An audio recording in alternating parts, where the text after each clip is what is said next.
Lawrence Bishnoi group ने राष्ट्रवादी नेता गोगा मेडी का क्यों किया ऐसा हाल। देश भर का ठाकुर समाज गुस्से में पूछ रहा सवाल।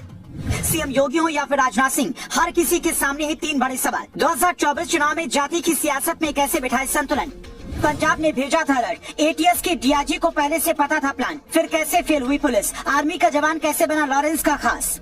24 घंटे से सोशल मीडिया पर एक सीसीटीवी फुटेज वायरल हो रहा है, जिसमें राष्ट्रीय राजपूत करनी सेना के अध्यक्ष सुखदेव सिंह गोगा मेडी को घर में घुसकर निशाना बनाया जा रहा है, जिसके बाद से पूरा ठाकुर समाज गुस्से में है। कोई कह रहा है कि ये घटना यूपी में हुई होती तो ठाकुर समाज के बड़े नेता योगी इन्हें छोड़ते नहीं, तो कोई कह रहा है कि मोदी मंत्रिमंडल में भी कई मंत्री इसी समाज से आते हैं, इसीलिए राजपूत समाज को न्याय दिलाने के लिए रोहित गोदारा पर कार्रवाई होनी चाहिए। आने वाले दिनों में लोकसभा का चुनाव भी है, इसीलिए राजपूत जातियों को नजरअंदाज करने का जोखिम कोई भी पार्टी नहीं लेगी। लेकिन रोहित गोदारा का नाम चूंकि लॉरेंस बिश्नोई से जुड़ा है, इसलिए सबसे बड़ा सवाल यहाँ पर यह खड़ा हो रहा है कि जिस लॉरेंस को कुछ दिन पहले तक कुछ लोग राष्ट्रवादी बता रहे थे, उसने राष्ट्रवादी नेता गोगा मेडी के साथ ऐसा क्यों किया। तो इसकी तीन बड़ी वजह हो सकती है, जिसके बारे में जानने से पहले आपको पूरी कहानी समझनी होगी। 50 साल के सुखदेव सिंह शेखावत हनुमानगढ़ जिले के गोगा मेडी गांव के रहने वाले थे। 27 जून 2007 को जब आनंद पाल को पुलिस ने मुठभेड़ में मारा, तब इन्होंने विरोध जताया। करणी सेना ने तब वसुंधरा के खिलाफ मोर्चा खोला, इस केस की सीबीआई जांच की मांग की। पद्मावत फिल्म के विरोध के दौरान सुखदेव गोगा मेडी ने डायरेक्टर भंसाली को थप्पड़ जड़ा।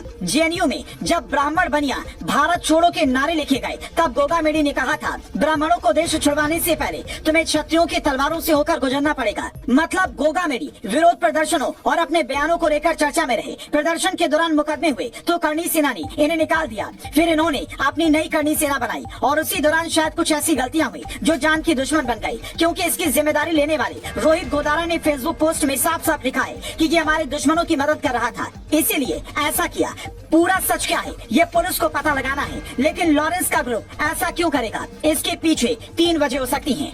पहला, ये एक तरह से गैंग वॉर है, क्योंकि लॉरेंस पहले आनंद पाल का करीबी था, बाद में खिलाफ हो गया। ऐसे में जो भी आनंद पाल का समर्थक रहा, उसे लॉरेंस ने अपना दुश्मन समझ लिया। आनंद पाल के मारे जाने के बाद हुए विरोध प्रदर्शन का बड़ा चेहरा गोगा मेडी ही थे। दूसरा, लॉरेंस अपने दुश्मनों को ये बताना चाहता हो कि अभी हम कमजोर नहीं हुए हैं। मूसेवाला की मौत के बाद लॉरेंस के गुर्गों पर जैसी सख्ती हुई, उसका जवाब उसने ऐसे दिया हो। तीसरा, गोगा मेडी की जिन लोगों से दुश्मनी थी, उन्होंने रोहित गोदारा को पैसे दिए हो, फिर लॉरेंस तक बात पहुंची हो और पूरा खेल सुपारी के लिए रचा गया हो।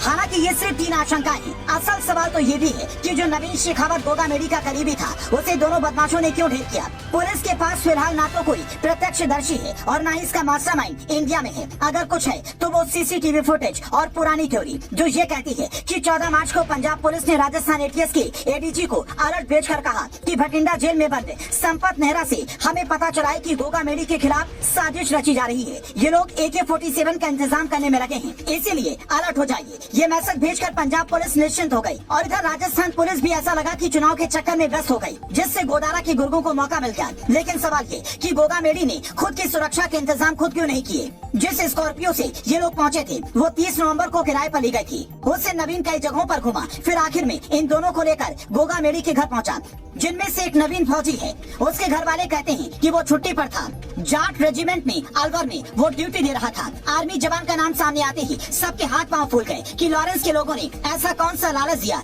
कि एक जवान ने इस तरह का कदम उठाया। शादी का कार्ड देने पहुंचे नवीन ने गोगा मेडी के घर में जो मातम का माहौल बनाया, उसके पीछे जरूर किसी ऐसे व्यक्ति का हाथ है जिसने बड़ी सफाई से सारी प्लानिंग रची और सीन से गायब हो गया। चुनाव की ठीक बाद इस तरह की घटना होना क्या किसी सियासी बदले की कहानी है, क्योंकि नेताओं का अपराधियों से गठजोड़ का पुराना इतिहास रहा है। इस मामले पर आपकी छठी इंद्रियां क्या कहती हैं?